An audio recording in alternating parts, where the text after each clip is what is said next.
The Gamasutra job board is the most diverse, active and established board of its kind for the video game industry. Here is just one of the many positions being advertised right now. Location: Pittsburgh, Pennsylvania. Schell Games is a highly talented group of artists, programmers, producers, and game designers, led by game industry veteran Jesse Schell. We are the largest full-service application and entertainment game development company in the United States. Since 2002, we have worked with world-class clients and partners to create interactive experiences that engage and inspire players of all ages across all platforms. Presently, we are focused on virtual reality, augmented reality, location-based experiences, and social games. Do you like to work on innovative projects in a motivating, friendly atmosphere? Would you agree that games can engage and inspire? If you answered yes to both questions, you might be a fit for our studio. Senior Technical Artist, Schell Games is currently seeking a talented senior technical artist to join our current team to develop high-end 3D experiences for traditional gameplay development as well as location-based attractions. Team experience is essential, as is the ability to be self-directed and be able to prioritize your workload efficiently and collaborate closely with the development team. Candidates should have previous experience guiding and mentoring more junior technical artists, and be able to work well as a team member, as a small team tech art lead. Our ideal candidate will have the ability to handle both technical and artistic issues during game development, as well as be able to work quickly in a team atmosphere with schedules and reliable milestone delivery. Areas of responsibility, experience, and skills required. Desired skills. Interested? Apply now. Whether you are just starting out, looking for something new, or just seeing what's out there, the Gamasutra job board is the place where game developers move ahead in their careers. Gamasutra's job board is the most diverse, most active, and most established board of its kind in the video game industry, serving companies of all sizes, from indie to AAA. Looking for a new job? Get started here. Are you a recruiter looking for talent? Post jobs here. Spatelo's developer Improbable has published a final statement on Spatelos and Unity, with the goal of summarizing the last day's worth of public back and forth between it and Unity. In the post, the company calls for Unity to clarify recent changes to its terms of service that have seemingly put Unity-based games that utilize Spatelos at risk. The post, which can be read in its entirety on Improbable's website, reiterates its original argument that changes to Unity's terms of service make it so that any owner or user of a managed service, like Spatelos in this case, can be potentially found in breach of Unity's terms, despite Unity's informal assurances that this is not the case. Improbable has already been found in violation of Unity's terms, a violation the company refutes in this latest post, and had its Unity licenses revoked as a result. So while Unity says that the those changes do not affect individual game developers with live, in-production Spatelos games, Improbable says that, with its Unity access cut off, it is no longer able to legally support those projects, fix Unity-centric bugs, or improve the service for those drags. Unity's post from yesterday, published in response to Improbable's original notice, outlines why the company says Spatelos devs do not need to be concerned with the falling out between the two companies.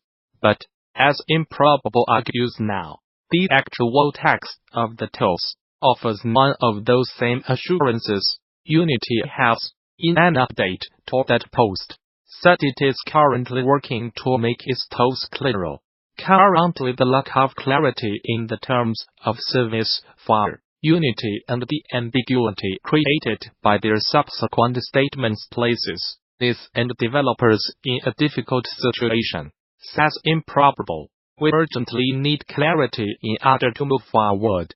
Improbable goes on to note of it. It does not have technical arrangements with other engine makers like Crytek and Epic Games, and that commercial arrangements should not be prerequisite for services to run as intended.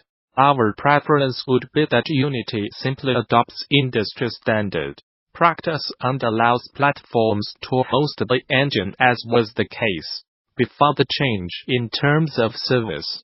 Failing that, Unity must grant Improbable sufficient legal basis to protect its existing customers. I'll be honest with the community about the situation.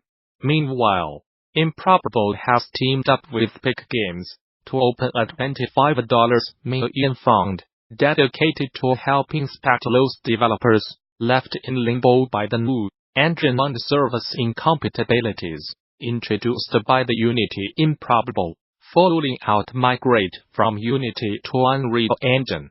Pathia Games, developer behind the role-playing game My Time at Potion, has come under fire over reportedly withholding payments to its voice actors for several months. Although seemingly resolved at this point, this is still important to highlight, especially since developers, both big and small, should pay their workers and contractors a fair, agreed upon rate in a timely manner. The problem seems to date back as far as October 2018, where the treatment of My Time at Potion's voice actors was detailed in a Steam thread, which has since been logged. Most of the issues seem to revolve around compensation, with the author of the post writing, our voice actors were reportedly being paid only $50 for 100 plus lines of voiced dialogue.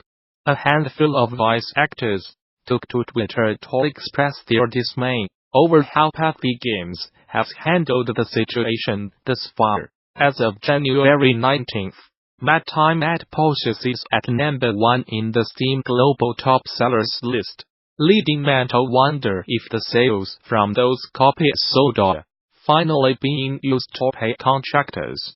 Pathia Games has put out a statement over the issue as well, explaining how it was an oversight issued with one of our designers, although it's unclear if that means that designer forgot about the voice actors, or they did not oversee the actors properly.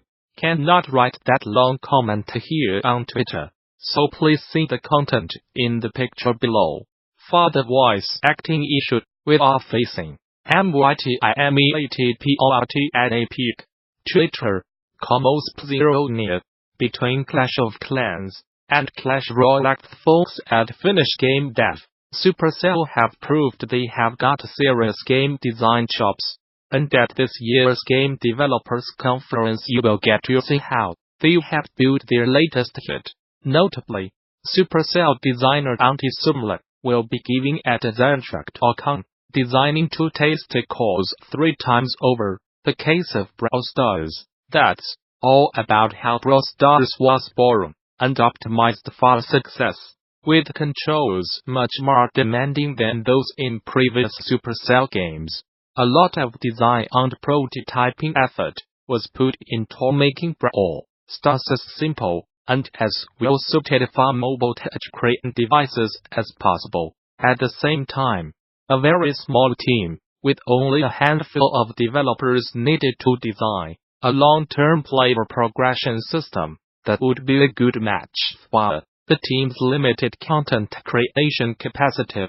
After the game soft launched in June 2017, its player metrics were not quite reaching the ambitious goals. This prompted the game team to try to improve the game, not just polishing it up, but making major changes as well. While that was still possible, what followed was a more than 1-year-long beta, where the team tried to decide between two control models, but ended up with the third, and redesigned the progression system twice.